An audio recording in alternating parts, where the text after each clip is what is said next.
ప్రభును రక్షకుడైన యేసయ్య దివ్యనామంలో మీ అందరికీ నా హృదయపూర్వకమైన వందనాలు తెలియజేస్తూ వాక్యం కొరకు ప్రేమతో ఆహ్వానిస్తూ ఉన్నాను. ప్రియులారా, ఈరోజు మనం దేవుని యొక్క వాక్యంలో నుండి ప్రభావము అనే అంశం గురించి ధ్యానించుదాం. ప్రభావము అనే మాట ఇంగ్లీష్లో మనము ఎఫెక్ట్ అని చూస్తాం, అలాగే ఇంపాక్ట్ అని ఉంటుంది, తర్వాత ఇన్ఫ్లుయెన్స్ అని కూడా వస్తాయి. మూడు పదాలు ఈ ప్రభావము అనేటటువంటి మాటకి ఇంగ్లీష్లో మూడు మాటలు మనం చూస్తాం: ఇంపాక్ట్, ఇన్ఫ్లుయెన్స్ అండ్ ఎఫెక్ట్. దీని అర్థం ఏంటి అంటే, ఏదైనా ఒక సంఘటన అనేది జరిగితే ఆ సంఘటనలో ఒకరిని చూసి ఎవరైనా నేర్చుకున్నారనుకోండి, అప్పుడు దాన్ని ఏమంటామంటే వారిని చూసి నేర్చుకున్నారు కాబట్టి అది ప్రభావం అని పిలుస్తారు. పిల్లోడు పాడైపోతున్నాడు అనుకుందాం, పిల్లోడు కాలేజీకి వెళ్ళి పాడైపోయాడు అనుకుందాం. అప్పుడు ఏం చేస్తామంటే వాళ్ళ ఫ్రెండ్స్ జట్టు బట్టి వీడు పాడైపోయాడు, అది వాళ్ళ యొక్క ప్రభావం, స్నేహితుల ప్రభావం. లేకపోతే కొంతమంది మాటల ప్రభావం.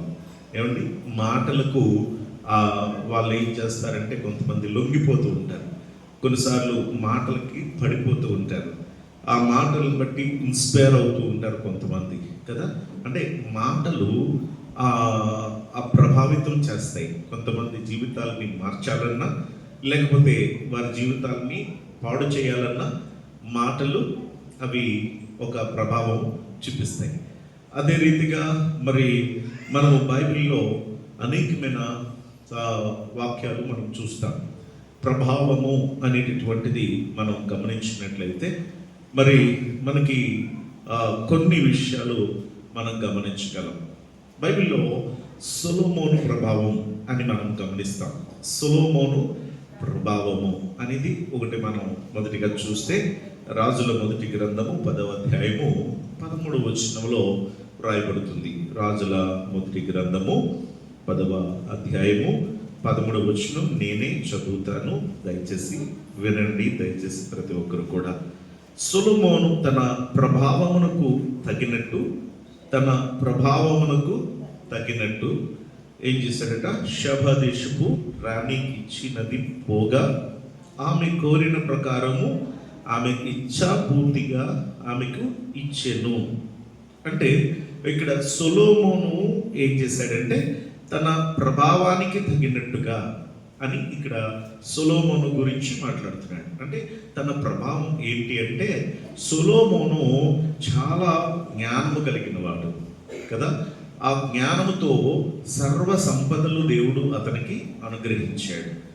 ఆమె శబదేశపు రాణి అసలు చూడ్డానికి వచ్చింది. చూడ్డానికి వస్తే ఆమెకు తన ప్రభావం కొలిది తనకున్నటువంటి వాటిలో శ్రేష్టమైన వాటిని తనకి ఇచ్చి పంపిస్తుంది అనమాట. దానిని ఏమంటున్నాడంటే తన ప్రభావము నాకు తగినట్టుగా. అంటే మనం కొన్నిసార్లు అంటాం కదా, వాళ్ళ స్టేటస్కి తగ్గట్టుగా అని మాట్లాడతాం మనం కదండి. ఇప్పుడు పెళ్ళిళ్ళకి కట్నాలు ఇచ్చారనుకోండి, మా స్టేటస్కి తగ్గట్టు మేము ఇచ్చామండి. లేకపోతే మా అల్లుడు తను మంచి ఎంప్లాయ్ అండి, అందరిని బట్టి స్టేటస్ని బట్టి అంటూ ఉంటాం మనం కదండి. అలాగే ఏదైనా ఒక సంబంధం చూడండి, ఎలాంటి వాడు కావాలి, ఎంత కట్నం అంటే వాళ్ళ స్టేటస్ని బట్టి ఇస్తామండి అని అంటూ ఉంటాం మనం. ఇక్కడ సొలొమోను ప్రభావమును బట్టి ఏం చేశాడంటే తన ప్రభావానికి తగ్గట్టుగా, తన పేరుకు తగ్గట్టుగా, తన ప్రఖ్యాతికి తగ్గట్టుగా ఏం చేశాడంట, తను ఈ యొక్క బహుమతులు ఇచ్చి ఆ శబదేశపు రాణికి ఇచ్చి పంపించాడు. తర్వాత పిల్లరా, మనము దినవృత్తాంతాల మొదటి గ్రంథంలో చూస్తాము 29-25. దినవృత్తాంతముల మొదటి గ్రంథము 29వ అధ్యాయము 25వ వచనాన్ని నేను చదువుతున్నాను. 25వ వచనం. యెహోవా సొలొమోనును ఇశ్రాయేలీయులందరి ఎదుట బహుగా ఘనపరిచి అందరికీ ముందుగా ఇశ్రాయేలీలను ఏలిన ఏ రాజునకైనను కలుగని రాజ్య ప్రభావమును అతనికి అనుగ్రహించాడట. ఇందాక మనం చదువుకున్నది అతని ప్రభావమునకు తగినట్టుగా ఏం చేశాడు, ఇచ్చాడు. శబదేశపు రాణికి బహుమతులు ఇచ్చి పంపించాడు. ఇక్కడ దేవుడు ఏం చేశాడట, అంతకు ముందు ఉన్నటువంటి రాజులకు ఎవరికీ లేనంత ఘనతను ఏమండి ఈ దేవుడు ఏం చేశాడంటే ఈ సొలొమోను మహారాజుకి ఇచ్చాడు. ఎవరందరి ఎదుట అంటే ఇశ్రాయేలీయులందరి ఎదుట బహుగా గణపరిచాడట దేవుడు, బహుగా ఘనపరిచాడు. అతనికి ముందుగా ఇశ్రాయేలీయులను ఏలిన ఏ రాజుకైనా కలిగిన రాజ్య ప్రభావం అతనికి అనుగ్రహించాడు దేవుడు. అంటే ఈవెన్ వాళ్ళ ఫాదర్కి కూడా, దావీదుకి కూడా ఆ ప్రభావము లేదు.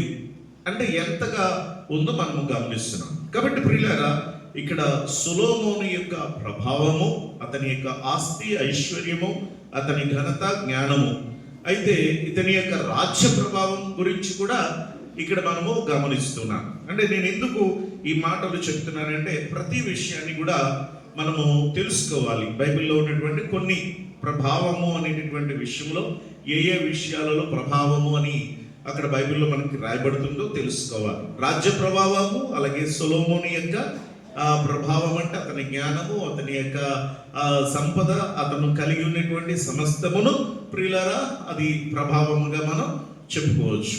తర్వాత ప్రియులారా, మనము దినవృత్తాంతముల మొదటి గ్రంథంలోనే 29వ అధ్యాయం 28వ వచనంలో అతని గురించే, సొలొమోను గురించి మనం చూస్తాం.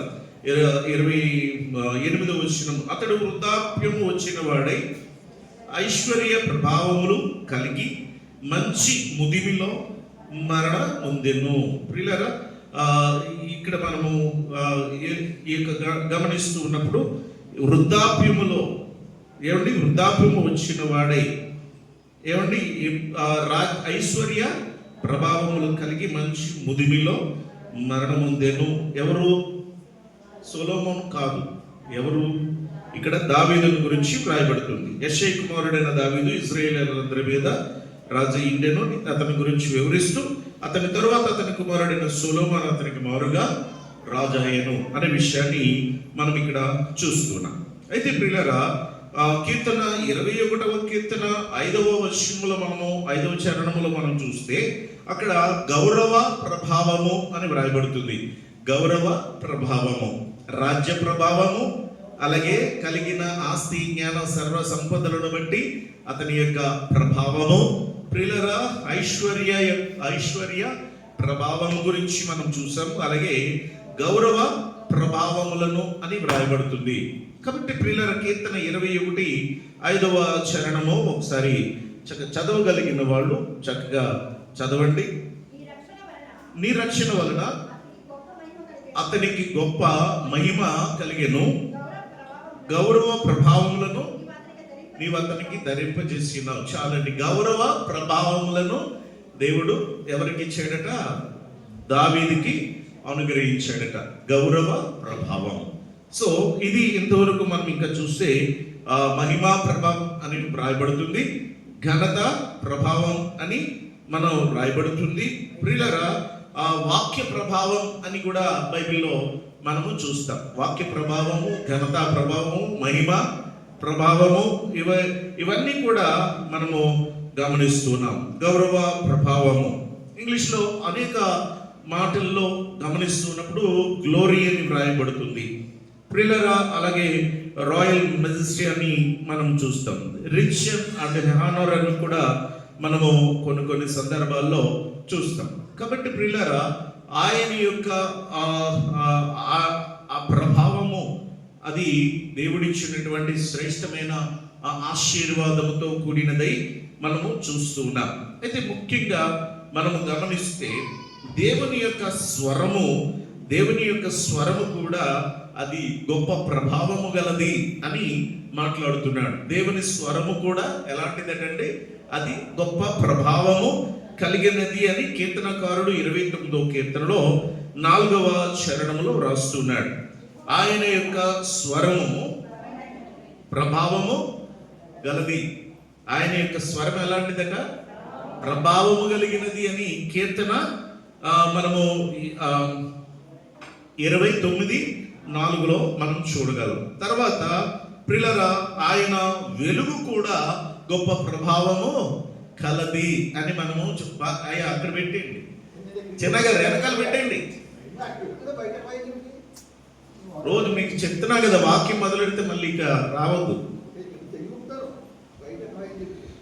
కాబట్టి ఆయన వెలుగు ఎలాంటిదేనండి? ప్రభావము గలది. ఆయన వెలుగును చూడలేకపోయాడు. ఈ యొక్క సౌలుగా ఉన్నప్పుడు ఆయన వెలుగును చూడలేకపోయాడు పౌలు భక్తుడు. కాబట్టి ప్రియులారా, ఇప్పుడు మనము ప్రాముఖ్యంగా మనం గమనిస్తున్నట్లయితే ఇక్కడ రెండు విషయాలు ఈ ప్రభావము గురించి మనం గమనించగలం. అంటే ఇప్పుడు రాజ్య ప్రభావము, అతని సకల ఐశ్వర్యములతో కూడిన ప్రభావము, ఘనతా ప్రభావము, మహిమ ప్రభావము, ఆయన యొక్క గౌరవ ప్రభావములు, ఇవన్నీ మనం చూసాం. ఆయన స్వరమే ప్రభావం అని చెప్పేసి చూసుకున్నాం. అయితే ప్రియులరా, రెండు విషయాలు మనము ధ్యానం చేద్దాం. ప్రియులరా, ఆ ప్రభావము ఏం చేస్తుంది అనేది మనం గమనిస్తే, మొదటిది పాత నిబంధన గ్రంథములో మనము 4వ సమూయేలు మొదటి గ్రంథము 4వ అధ్యాయము 21వ వచనం మనము ఒకసారి చదువుకుందాం. సమూయేలు మొదటి గ్రంథము 4వ అధ్యాయము 21వ వచనం. సమూయేలు మొదటి గ్రంథము 4వ అధ్యాయము 21వ వచనం. దేవుని మందసము పట్టబడినదను సంగతి తన మామయు పెనిమిటియు చనిపోయిన సంగతి తెలుసుకొని ప్రభావము ఇశ్రాయేలీయులలో నుండి పోయినని చెప్పి తన బిడ్డకు ఈకాబోదు అను పేరు పెట్టెను. చాలండి. ఇక్కడ గమనించండి ప్రియ దేవుని బిడ్డలారా, ఇక్కడ ప్రభావము అనేటటువంటిది ఇశ్రాయేలీయులలో నుండి పోయిందట. అమ్మా జాగ్రత్తగా వింటున్నారా? ప్రభావము అనేది ఇశ్రాయేలీయులలో నుండి పోయింది. అక్కడ ప్రభావము పోవడం దేనిలో ఉంది? ప్రభావం అనేది ఎక్కడుంది అంటే, అక్కడ దేవుని ప్రజలకు దేవుడిచ్చినటువంటి మందసములో ఉంది ప్రభావం. మందసములో ప్రభావం ఉంది. జాగ్రత్తగా మీరు వినండి. ఎక్కడుంది ప్రభావం అనేది దేవుని ఆ ఆజ్ఞలతో కూడినటువంటి మందసములో ప్రభావం ఉంది. దేవుని ప్రజల మధ్య ఉండవలసినది ఏంటి అంటే మందసం ఉండాలి. దేవుని ప్రజల మధ్య ఏముండాలమ్మా? మందసం ఉండాలి. మందసములో ఏముంది? దేవుడు తన ప్రజలకు ఇచ్చిన 10 ఆజ్ఞలు కలిగిన 2 రాతి పలకలు ఉన్నాయి. దేవుని చేతితో స్వయముగా 40 రాత్రులు 40 పగళ్ళు ఈ మోషే అరణ్యములో, సీనాయి అరణ్యములో ఉపవాసం ఉన్న తరువాత దేవుడు ఈ మోషేకి తన 2 పలకలను ఇచ్చాడు. రెండింటి మీద కూడా ఆయన 10 ఆజ్ఞలను రాసి దేవుడు ఇచ్చాడు. ఇవి నా ప్రజలకు నిత్యమైన నిబంధనగా ఉండాలి, నిత్యమైన కట్టడగా ఉండాలి అని దేవుడు ఇచ్చాడు. మొదటిసారి పగలగొట్టాడు తన ప్రజలకు చేసే ఈ చెడ్డ క్రియలు చూసి. తర్వాత మరలా పిలిచాడు దేవుడు, తర్వాత మరలా అతనికి ఇచ్చాడు. ఇప్పుడు ఏం చేయాలి? ఈ 10 ఆజ్ఞలు కలిగిన 2 రాతి పలకలు ఎక్కడ పెట్టాలి అని అంటే, దేవుడు అన్నాడు ఇవి పవిత్రమైనవి కదా, ఇవి నా ప్రజలకు నిత్య నిబంధన కదా, కాబట్టి ఇవేం చేయాలి అని అంటే వీటిని భద్రపరచాలి. వీటిని భద్రపరచడానికి ఎలాంటి ప్లేస్ కావాలి అని అంటే, ఇది ఒక మందసముగా తయారు చేయండి. ఒక తుమ్మకర్ర తీసుకోండి. తుమ్మకర్ర తీసుకొని దానిని ఏం చేయాలి అని అంటే మందసముగా, అంటే ఒక పెట్టిగా తయారు చేయండి. దానికి కొలతలు చెప్పాడు దేవుడు. అది చేసిన తర్వాత దానికి బయట మరియు లోపల కూడా బంగారంతో పూత పూయండి అన్నాడు దేవుడు. ఏంటి చెప్పండి, జాగ్రత్తగా వినండి. ఒక మందసాన్ని తయారు చేస్తున్నారు. ఆ మందసం దేనితో తయారు చేయబడింది అంటే తుమ్మకర్రతో చేయబడినది. తుమ్మకర్రతో చేయబడిన ఈ మందసము లోపల బయట కూడా దేనితో అది పూయాలి అది అంటే అది బంగారముతో, అంటే బంగారమును ఇలాగా పెయింట్ వేసినట్టు కాదు, బంగారపు రేకుతో దానిని లోపల బయట కూడా దానిని చేయాలి. అది దేవుడు చెప్పాడు ప్రియులారా. అలాగే తర్వాత దానిని పైన కూడా ప్రియులారా మూత, ఆ మూతకి కూడా బంగారపు పోత. అలాగే దానిని మోయడానికి 4 రింగులు ఉండాలి. మందసాన్ని మోయడానికి 4 రింగులు, అవి బంగారంతోనే చేయాలి. తర్వాత ఆ 4 రింగుల మధ్య ఇటువైపు ఒక కర్ర, అటువైపు ఒక కర్ర. పల్లకి మోస్తారు, చూసారు కదా మీరు, పల్లకిని మోస్తూ ఉంటారు. ప్రియులారా, ఈ యొక్క మందసాన్ని మోయడానికి ఇటు ఒక కర్ర, అటు ఒక కర్ర, ఈ 2 రింగుల మధ్య ఒక కర్రను పెట్టాలి, ఆ 2 రింగుల మధ్య మరొక కర్రను పెట్టాలి. ఆ కర్రను కూడా తుమ్మకర్రతో చేయాలన్నాడు.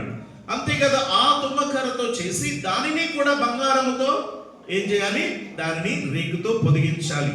అలాగున చేసి మందసమును తయారు చేయాలి. ఆ మందసమును ఎవరు పడితే వాళ్ళు ముట్టుకోవడానికి కూడా లేదు. అది ఎవరు ముట్టుకోవాలి అని అంటే కేవలం యాజకులు మాత్రమే ముట్టుకోవాలి. అది నిర్ణయింపబడిన వారు మాత్రమే ముట్టుకోవాలి.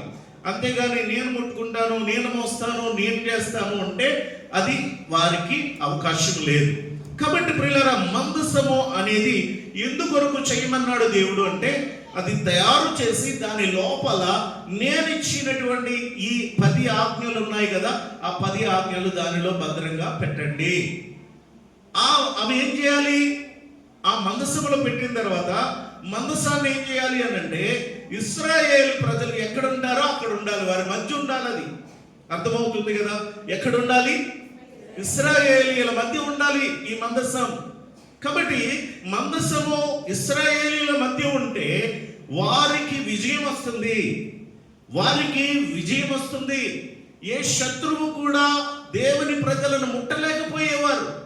ఇశ్రాయేలు ప్రజలు కొద్ది మందే, మిగిలిన సైనికులు ఎక్కువ మంది. అమోనీయులు కానీ, మోయాబీలు కానీ, ప్రిలరా, ఫిలిస్తీన్లు, వీళ్ళందరూ అనేకమైనటువంటి గుంపుల వారు, సుమారు 5 దేశాల వారు, 5 గుంపుల వారు వచ్చి అనుక్షణము దాడి చేస్తూనే ఉండేవారు. కానీ విజయం ఎవరిది, ఇశ్రాయేలీయులదే. విజయం ఎవరిదంటే ఇశ్రాయేలీయులదే. అప్పుడే కాదు, ఇప్పుడు కూడా అన్ని చుట్టూ ఉన్నటువంటి అరబ్ కంట్రీస్ చుట్టూరు ఉంటే ప్రియులారా, అన్ని ఏకమై దాడి చేస్తుంటే ఆ దాడి నుండి ఒక్క దేశం, ఇజ్రాయేల్ దేశం నేటికి కూడా రక్షింపబడుతుంది. ప్రియ దేవుని బిడ్డలారా, మనం ఇది గమనించాలి. ఇశ్రాయేలీల మధ్య అప్పుడు ఏముండాలన్నాడు దేవుడు అంటే, మందసం ఉండాలి. మందసము ఉంటే వారికి క్షేమము, వారికి విజయము. దేవుని బిడ్డలారా, ప్రతి ఒక్కరు గమనించండి, అంటే మందసము ప్రభావము కలిగినది, అందులో ప్రభావము ఉన్నది. ఏది, ఎందుకు ప్రభావం ఉన్నది అంటే దేవుని మాటలు అందులో ఉన్నాయి కాబట్టి అది ప్రభావము కలిగినది. ఒక దినాన అది పట్టబడింది. అది పట్టబడిన తర్వాత ప్రియులారా, అక్కడ ఓటమి అనేది వాళ్ళకి వచ్చింది. అప్పుడు శత్రువులు వచ్చారు, దానిని పట్టుకున్నారు, దానిని తీసుకుని వెళ్ళిపోయారు. దానికి గల కారణము పాపము అక్కడ ఒకటి జరిగింది. అయితే అక్కడ ఓటమి జరిగిన తరువాత అక్కడ ఏలి, యాజకుడైన ఏలి చనిపోయాడు. తన కుమారుడు చనిపోయిన తర్వాత, ఇక్కడ యాజకుడైన ఏలి కూడా చనిపోయిన తర్వాత ఆయన కోడలు ఏం చేస్తుంది అంటే, ఈ యొక్క తన కొడుకు పుట్టాడట. అప్పుడే ఆ కొడుక్కి ఈకాబోదు అని పేరు పెట్టింది. ఈకాబోదు అనగా ప్రభావము పోయెను. ఇశ్రాయేలీయులలో నుండి ఏం పోయిందండి, ప్రభావము పోయింది. ప్రభావము ఏమైపోయిందమ్మా, ఇశ్రాయేలీయులలో నుండి ప్రభావము పోయింది. కాబట్టి ఈ రోజున మనం గుర్తుంచుకోవాలి, మనం దేవుని యొక్క వాక్యం ఎక్కడ ఉంటుందో అక్కడ ప్రభావం ఉంటుంది. అర్థమవుతుంది కదా, దేవుని వాక్యము ఎక్కడ ఉంటే అక్కడ, అమ్మా చెప్పాలి, ఎక్కడ ఉంటే దేవుని వాక్యం అక్కడ ప్రభావము ఉంది, అక్కడ శక్తి ఉంది, అక్కడ విజయం ఉంది, అక్కడ ఘనత ఉంది, అక్కడ ప్రభావము. ప్రభావము అంటే అక్కడ ఘనత, ప్రభావము అంటే అక్కడ మహిమ, ప్రభావం అంటే అక్కడ గౌరవం, ప్రభావం అంటే కీర్తి, ఆ ప్రభావం అంటే ఐశ్వర్యం. ఇది దేవుని వాక్యం ఎక్కడ ఉంటుందో, ఎవరి మధ్య ఉంటుందో ప్రియులారా, అక్కడ గొప్ప విజయం ఉంటుంది అనేది ఈరోజు మనం గుర్తించాలి. కాబట్టి ఎప్పుడైతే వారి మధ్య నుంచి మందసం పట్టబడి వెళ్ళిపోయిందో అక్కడ వారికి ఓటమి వచ్చింది, ప్రభావం పోయింది అన్నారు. కాబట్టి ఈ రోజున వాక్యమును నిర్లక్ష్యం చేయకండి, దేవుని మాటలు అశ్రద్ధగా ఉండకండి, జాగ్రత్తగా వినండి, విని మీ మనసులో భద్రం చేసుకోండి. వాక్యాన్ని అనుసరించండి. ప్రియులారా, దేవుని వాక్యం అంటే భయం కలిగి ఉండండి. దేవుడి వాక్యం మన దగ్గర ఉండాలి, మనలో ఉండాలి, మన ఇంటిలో ఉండాలి. వాక్యము వాక్యము వాక్యము వాక్యం అది ఉంటే మనకి ప్రభావము ఉన్నట్లే. గమనించండి ప్రియులారా, రెండవ విషయాన్ని మనం గమనిస్తున్నప్పుడు ఈ ప్రభావము అనేది యేసుక్రీస్తు ప్రభువారిలో ఆయన ధరించిన వస్త్రములో ఉన్నట్టుగా చూస్తున్నాం మనం. ఈ ప్రభావం ఎక్కడుందట? ఆయన ధరించినటువంటి వస్త్రములోనే ఉందా, ఇంకా ఎక్కడైనా ఉందా? ఈ ప్రభావం ఏం చేస్తుంది? ఇశ్రాయేలీల మధ్య ఉన్న ఆ మందసము ఉండుట ద్వారా అక్కడ ఉన్న ప్రభావం వారికి విజయాన్ని తీసుకొచ్చింది. మరి ఇప్పుడు యేసుక్రీస్తు ప్రభువారిలో ఉన్న ప్రభావం ఏం చేసింది అనంటే అనేకమైన స్వస్థత కార్యాలు చేసింది. అనేకమైన స్వస్థత కార్యాలు చేసింది. ఏమండి, పుట్టుక కుంటివానికి స్వస్థతను ఇచ్చింది. పక్షవాయువు కలిగి 38 సంవత్సరాల నుండి ప్రియులారా ఆ యొక్క రోగి అయి పడి ఉన్నప్పుడు ప్రియులారా అక్కడ యేసయ్య మాట వినినప్పుడు ఆ మాటకే స్వస్థత వచ్చింది. కేవలం ఆయన మాట మాట్లాడితే చాలు స్వస్థత వచ్చింది. అంటే ఆయన మాటలో ఏముంది చెప్పాలి? ఆయన మాటలో ఏముంది? ఆ ప్రభావం ఉంది. ఆయన మాటలో ఏముంది? ప్రభావం ఉంది. అంటే చనిపోయినటువంటి వ్యక్తి కూడా బ్రతికాడు. లాజరు బయటికి రా అనగానే చనిపోయి ఈ 4 దినముల నుండి వాసన కొడుతున్నటువంటి పరిస్థితి, మేబీ ఆ 4 days అంటే కదా, అలాంటి వ్యక్తి ప్రియులారా బ్రతికి బయటకు వచ్చాడు. అంటే ఆయన మాటలో ఏముంది చెప్పండి? ప్రభావం ఉంది. ఆయన మాటలో ఎందరో, అందుకనే కదా శతాధిపతి వచ్చి యేసు ప్రభు దగ్గర అన్నాడు, ఇదిగో నా దాసుడు రోగి మంచం పెట్టి ఉన్నాడు ప్రభా అని. అంటే నేను వస్తాను నడువయ్యా అన్నారు యేసు ప్రభు. అయ్యా నువ్వు రావద్దయ్యా, నువ్వు రావడానికి నేను అర్హుడిని కాదయ్యా. ఇదిగో నేను ఒకడిని రమ్మంటే వస్తాడు, ఒకడిని పొమ్మంటే పోతాడు, నేను కూడా అధికారానికి లోబడిన వాడిని. కానీ మరి ఏంటి అంటే నువ్వు మాట మాత్రం సెలవి, నా దాసుడు బాగుపడతాడు. అంటే ఎంత గొప్ప నమ్మకం చూడండి. ఆయన మాటలో ప్రభావం, ఆయన మాటలో స్వస్థత, ఆయన మాటలో అద్భుతం జరుగుద్ది అనే ఒక గొప్ప నమ్మకంతో ఈ వ్యక్తి నువ్వు మాట మాత్రం సెలవేయ్యా, ఎక్కడో ఉన్నవాడు నా దాసుడు బాగుపడిపోతాడు. కాబట్టి ప్రియ దేవుని బిడ్డలారా, యేసయ్య మాట ఇందాక చెప్తున్నాం, ఆయన స్వరము ఎలాంటిదట? ప్రభావము కలిగినది ఆయన యొక్క స్వరం. ప్రియులారా, మరి ఆ స్వరము మరి ప్రభావము కలిగి అనేకులను బాగు చేసింది. దయ్యములు పట్టి పీడింపబడుతున్న వారిని ఆయన బాగు చేసింది. ఆ స్వరమే దయ్యములను గద్దించగా విలవిలలాడి అవి వెళ్ళిపోయినట్లుగా మనము చూస్తూ ఉన్నాం. అయితే ప్రియులారా, ఇక్కడ గమనిస్తూ ఉన్నాం, ఆయన ప్రభావము మాటలోనే కాదు, ఆయన ఉమ్ములో కూడా ఉంది కదా. గుడ్డివాడు పుట్టిన గుడ్డివాడై ఉన్నటువంటి వానికి యేసుక్రీస్తు ప్రభువారు ఏం చేశారు? ఆయన నేల మీద ఆయన ఉమ్మి దానిని బురద చేసి ఈ పుట్టుక గుడ్డివాని యొక్క కన్నులకు పూసి ఏం చేశాడు? ఆయన వెళ్ళి ఆ కొనీటిలోకి వెళ్ళి కడుగుకొని రమ్మన్నారు.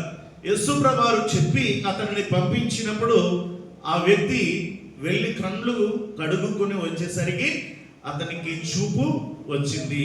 పుట్టుక గుడ్డివాడిగా ఉన్న వ్యక్తి వెంటనే స్వస్థత ఎలా కలిగింది?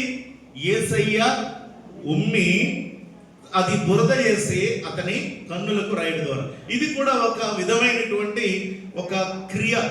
ఎందుకంటున్నానంటే యేసు ప్రభువారు మాట్లాడితే అద్భుతం జరిగింది కదా. ఏమండి, ఇప్పుడు కూడా ఆయన ఓ గుడ్డివాడా నీకు చూపు కలుగును గాక, ఇదిగో నీవు చూస్తావు రా అని ఏదైనా ఆయన ఒక అద్భుతమైన మాటలు మాట్లాడొచ్చు. కానీ అలా అనలా కదా. ఆయన కొన్నిసార్లు తన మాటతో తన ప్రభావాన్ని చూపి చనిపోయిన వారు బ్రతికించి అద్భుతాలు చేసి స్వస్థపరిచారు. కానీ ప్రియులారా, కొన్ని సందర్భాలలో ఆయన చేసిందంటే క్రియ చేసి చూపిస్తున్నాడు. అంతే. కొంతమందికి కొన్ని గుర్తులు ఉండాలంటే అది కేవలము మాటలతో సరిపోదు, కొన్ని పనులు కొన్ని క్రియలు చేయాలి. ప్రియులారా, అక్కడ చూస్తున్న ప్రజలకు కూడా అవి అర్థం కావాలి. కాబట్టి మనస్తత్వాలను బట్టి యేసుక్రీస్తు ప్రభువారు కూడా కొన్ని కార్యాలు చేశారనేది మనం అర్థం చేసుకోవాలి. చూడండి, ఉమ్మి వేసి ఉమ్ము ద్వారా ఆ వ్యక్తిని స్వస్థపరిచారు. మాట ద్వారా ప్రభావం, ఆయన ఉమ్ములో ప్రభావం, తర్వాత ఆయన వస్త్రములో ప్రభావం ఆయన వస్త్రములో ఉంది. ఒక రోజున ప్రియులారా, ఆయన సువార్త నిమిత్తమై ఆయన యేసుక్రీస్తు ప్రభువారు వెళ్తున్నప్పుడు ఇక్కడ ఒక స్త్రీ కనిపిస్తూ ఉంది. ఆమె రక్తస్రావ రోగము కలిగిన స్త్రీ. ఈ రక్తస్రావ రోగము కలిగిన ఈ స్త్రీ ఎంత కాలం నుంచి బాధపడుతుందో మనం గమనిస్తున్నాం. ప్రియ దేవుని బిడ్డలారా, ఇప్పుడు ప్రస్తుతానికి ఏ స్త్రీని అడిగినా కూడా చాలా సులువుగా ప్రతి ఒక్కరూ చెప్పేటటువంటి ఇదే కారణం. నేను ఈ ప్రాబ్లంతో బాధపడ్డాను, నేను పలానా ఆపరేషన్ చేయించుకున్నాను అని కొందరు చాలా మంది నోట వినేటటువంటి మాటే. కారణం ప్రియులారా, అది సాధారణంగా జరిగేటటువంటి ఈ యొక్క వ్యాధి. అయితే ప్రియులారా, ఈ స్త్రీకి మాత్రం కుదరని రోగముగా మారిపోయింది. ఈ స్త్రీకి కుదరని రోగముగా మారిపోయి తను ఎంతో బాధపడుతూ అనేకమైన వైద్యుల చేత ఏం చేసిందట, తిప్పలు పడిందట.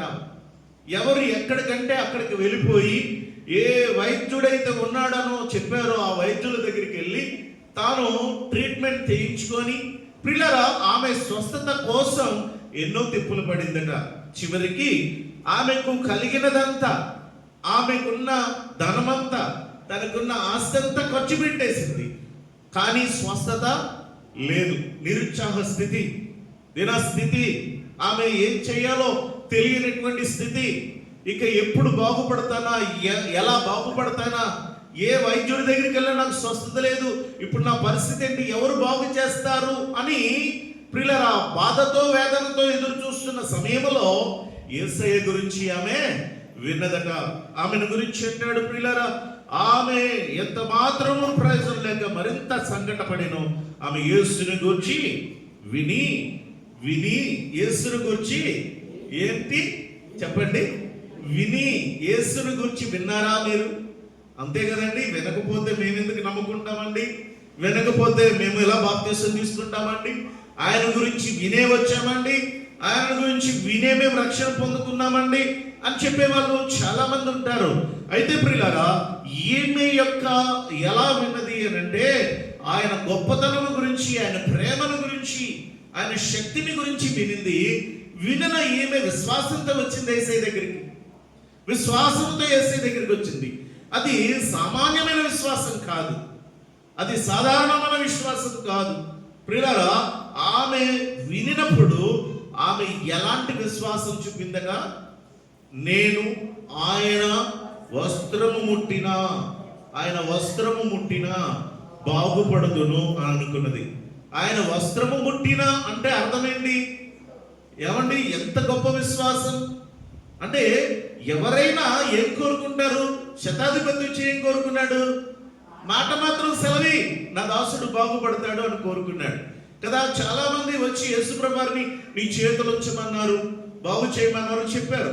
అదంతా డిఫరెంట్ గా వాళ్ళు అడిగారు, పొందుకున్నారు. కానీ ఇక్కడ ఉన్నటువంటి ఈ స్త్రీ యొక్క ఉద్దేశం చూడండి, ఆయన వస్త్రము ముట్టినా నేను బాగుపడదును అంటే ఆయన స్వస్థత కార్యాలు, ఆయన మహిమ కలిగిన కార్యాలు, ఆయన అద్భుతమైనటువంటి కార్యాలు అన్ని ఎక్కడ ఆయనలోనే ఉండగా ఆయన వస్త్రములో కూడా ఉండవా?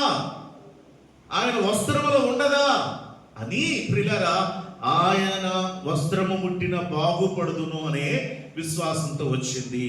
కానీ మరి అపవిత్రమైన స్త్రీగానే లెక్క వస్తుంది. అపవిత్రం అంటే పాపము చేసిన స్త్రీ అని కాదండి. ఇక్కడ అపవిత్రమైన స్త్రీ అంటే పాపము చేసినటువంటి స్త్రీ అని కాదు అక్కడ అర్థం. ప్రియులారా, ఇక్కడ రెండు అర్థాలు. ఒకటి ఏంటంటే ఈమెకున్నటువంటి వ్యాధి ఏదైతే ఉందో ఆ వ్యాధితో ఉన్నటువంటి వారు అపవిత్రతకు లెక్క వస్తారు.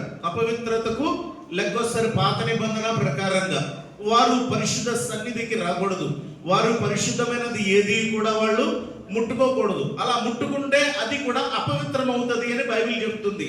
అంతేగాని పాపము చేసి వాళ్ళు వస్తే అక్కడ వాళ్ళు అపవిత్రులని కాదు. అది పాపము చేయడం ద్వారా అపవిత్రం అవడం వేరు, ఈ విధమైనటువంటి బాధ ద్వారా వ్యాధి ద్వారా అపవిత్రత వేరు. కాబట్టి ఇప్పుడు ఆమెకు ఒక భయం ఏంటంటే, ఈమె ఒకవేళ ఆయనను దగ్గరికి వస్తే, ఒకవేళ ఆయనకు తెలిసిపోతే, ఒకవేళ ఏమవుతుందో అనే ఒక భయంతో ఆమె వస్తూ ఆమె గ్రహిస్తున్నట్లుగా మనం చూస్తున్నాం. అందుకే ఏం చేసిందట, జన సమూహములో ఆయన వెనుకకు వచ్చి, ముందుకు వచ్చి ఆయన వస్త్రం ముట్టుకోవచ్చు కదా, కానీ ఏం చేసింది, వెనుకకు వచ్చి ఆయన వస్త్రము ముట్టెను. ఎంత గొప్ప విశ్వాసం అండి! వెనుకకు వచ్చి ఆయన వస్త్రం ముట్టిన వెంటనే ఆమె రక్తధార కట్టెను. తన శరీరంలోని ఆ బాధ నివారణ అయినది అని గ్రహించాను. వెంటనే 12 సంవత్సరాల నుండి బాధపడుతున్న ఈమెకు ఆయన వస్త్రము ముట్టిన వెంటనే ఆమెకి వెంటనే రక్తధార కట్టింది, స్వస్థత కలిగింది. నా ప్రియ దేవుని బిడ్డలారా, మన యేసయ్య ఎంత గొప్ప దేవుడండి, ఎంత శక్తిమంతుడండి. ఆయన అంటాడు, ప్రియులారా, ఆయన తనలో తాను వెంటనే ఆయన తనలో నుండి ప్రభావము బయలు వెళ్ళనని తనలో తాను గ్రహించి. ప్రియ దేవుని బిడ్డలారా గమనించండి, యేసు ప్రభువారు ఇప్పుడు ఏమంటూ ఉన్నారంటే, నాలో నుండి ప్రభావము వెళ్ళింది. నాలో నుండి ప్రభావం వెళ్ళింది. ఏ విధంగా వెళ్ళింది? ఆయన వస్త్రం నుండి వెళ్ళింది. ఏం చేసింది ఆ ప్రభావం? ఆమె తిప్పలు పడి, ఎన్నో బాధలు పడి, నిరుత్సాహంతో చివరి గడియలలోనికి వెళ్ళిపోయే స్థితిలో ఉన్న ఆమెను బ్రతికించింది, స్వస్థపరిచింది ఆయన యొక్క ప్రభావం. కారణం ఆమెకున్న విశ్వాసం. అందుకే ఆమె భయపడుతుంది. యేసుక్రీస్తు ప్రభువారు అన్నారు, ఎవరు నన్ను ముట్టారు అని చెప్పేసి అడుగుతూ ఉన్నప్పుడు ఆమె భయపడుతుంటే, ప్రియులారా, వణుకుతూ వచ్చిందట ఆయన దగ్గరికి భయపడి. అప్పుడు అంటాడు, జరిగిన సంగతి అంతా కూడా ఆయనతో చెప్పింది. అప్పుడు అంటాడు, కుమారి, నీ విశ్వాసము నిన్ను స్వస్థపరిచెను, సమాధానము గలదానవై పొమ్ము, నీ బాధ నివారణ అయి నీకు స్వస్థత కలుగునుగా కానీ చెప్పాను. కాబట్టి నా ప్రియ సహోదరి సోదరులరా, ప్రభావము అనేటటువంటిది ఆయన వస్త్రములో ఉంది. ఆఖరిగా మనం చెప్పుకుంటే, ఇప్పుడు ఆయన యొక్క రక్తములో ప్రభావం ఉంది, ఆయన రక్తములో ప్రభావం ఉంది, ఆయన శరీరములో ప్రభావం ఉన్నది. ఇది ఈ రోజున మన కొరకు ఏ ప్రభావం అది అంటే, మన పాపముల నుండి, మన శాపముల నుండి విమోచించే గొప్ప ప్రభావం దేనిలో ఉందండి? ఆయన యొక్క రక్తములో ఉంది. కాబట్టి ఇప్పుడు మనము ఆ స్త్రీ స్వస్థపడినట్లుగా పాప రోగము నుండి మనం కూడా ఏం చేయబడాలి? స్వస్థపరచబడాలి. యేసుక్రీస్తునందు విశ్వాసముంచిన మనము భయముతోను పశ్చాత్తాపముతోను యేసు ప్రభువారి దగ్గర మన పాపములను ఒప్పుకొని ప్రియులారా వాటిని విడిచిపెట్టినప్పుడు మనకి ఆయన మన పాపముల నుండి మనల్ని పవిత్రునిగా చేస్తాడు. మనల్ని ఆయన శుద్ధులుగా చేసి ఆయన తన యొక్క బిడలుగా మనల్ని చేసుకుంటాడు. కనుక 3 విషయాలు మనం గమనిస్తున్నాం. వాక్యములో ప్రభావం ఉంది. వాక్యాన్ని మిస్ అవ్వకండి, వాక్యాన్ని నిర్లక్ష్యం చేయకండి, వాక్యము హృదయములో పదిలము చేసుకోండి, ఆ వాక్యానుసారంగా జీవించండి. రెండవది, ఆయన యొక్క ప్రభావము ఆయన మాటలలో ఉంది. ప్రియులారా, ఆయన మనకి స్వస్థపరుస్తాడు, మన జీవితంలో అద్భుతాలు చేస్తాడు, వైద్యులు చేయలేని మహా గొప్ప కార్యాలు మన జీవితంలో చేస్తాడు. ప్రభావ కార్యములు అనేకమైనవి, ప్రభావవంతమైన, శక్తివంతమైన, అద్భుతమైన కార్యాలు యేసయ్య మన జీవితంలో చేస్తాడు. భయపడకుండా విశ్వాసంతో క్రీస్తు ప్రభువారిని మనము అడగాలి. అలాగే మూడవదిగా, క్రీస్తు ప్రభువారి యొక్క రక్తములో ప్రభావం ఉన్నది కనుక మన పాపము నుండి శుద్ధిని చేయగలిగిన ఒకే ఒక్క రక్తము యేసుక్రీస్తు ప్రభువారి యొక్క పరిశుద్ధ రక్తము. ఆయన రక్తములు కడగబడాలని ఈ వాక్యం ద్వారా మీకు తెలియజేస్తూ ముగిస్తున్నాను. ప్రభు మాటలు దీవించును గాక. తలలు వంచుదాం, కళ్ళు మూసుకుందాం, ప్రార్థనలో ఏకీభవించుదాం. పాస్టర్ గారు వచ్చి ప్రార్థన చేస్తారు. మనం ఏకీభవించుదాం. ప్రియులారా, సోదరి, తల్లి, ఒకవేళ ఏ పరిస్థితుల్లోనైనా నీవు ఉంటే, వాక్యం ఒకవేళ నీలో లేకపోతే, వాక్యాన్ని నిర్లక్ష్యం చేస్తే, దేవా నీ వాక్యం ప్రభావము గలది, నేను నీ వాక్యాన్ని కలిగి జీవిస్తాను అయ్యా. నాకు ఏ భయము, నా వ్యాధి, నాకున్నటువంటి నా యొక్క సమస్యలు, బాధలు నన్ను కృంగదీస్తున్నాయి. కానీ నీవు నన్ను స్వస్థపరిచే తండ్రివి, నన్ను బాగు చేసే దేవుడు. నేను నీ యందు విశ్వాసం ఉంచుతున్నానయ్యా. ప్రార్థన చేద్దామా? వీడిని మాటలు బట్టి పాస్టర్ గారు ప్రార్థన చేస్తారు. అధికారి సర్వోన్నతుడ, నీ ఘనమైన నామానికి మరొకసారి వందనాలు, స్తుతులు, స్తోత్రాలు ప్రభా. ఇంతవరకు నన్ను మమ్మలను ప్రభా సజీవ లెక్కలో ఉంచి ఈ దినమంతయు నీ కృపగల హస్తాలతో నాయన బలపరిచి భద్రపరిచి నాయన ఈ సాయంకాల సమయంలో నా తండ్రి ప్రభా మేమందరము ఈ యొక్క శిలువ శ్రమ ధ్యాన కూటంలో చేరి ఈ నామాన్ని స్తుతించి కనపరచడానికి ఇచ్చిన భాగ్యాన్ని బట్టి నీకు స్తోత్రాలు. కూడి వచ్చిన ప్రతి బిడ్డను దీవించండి, ఆశీర్వదించండి. ఎందరైతే రాలేని స్థితిలో ఉన్నారో వారికి మరొక నాయన తరుణాన్ని దయచేయమని వేడుకుంటున్నాను. నా తండ్రి ఇంతవరకు నీ దాస్యం నిలబెట్టుకొని మీరు మాట్లాడిన మాటను బట్టి నీ స్తోత్రాలు. ఇదిగో తండ్రి ప్రభా, నేను నీ మాటలో ప్రభావం ఉంది, నీ వస్త్రంలో ప్రభావం ఉంది తండ్రి. నా తండ్రి ప్రభా, నీవు మా కొరకు చిందించినటువంటి పరిశుద్ధమైనటువంటి ఆ రక్తము, శరీరము నాయన ప్రభావం గలదిగా ఉంది ప్రభా. నేను అట్టి ప్రభావం కలిగినటువంటి నిన్ను మేము కలిగిన వారముగా నా తండ్రి ప్రభా నాయన తండ్రి ప్రభావం కలిగినటువంటి నాయన వాక్యము కలిగిన వారముగా నాయన మేము జీవించడానికి నీ కృప దయచేయండి.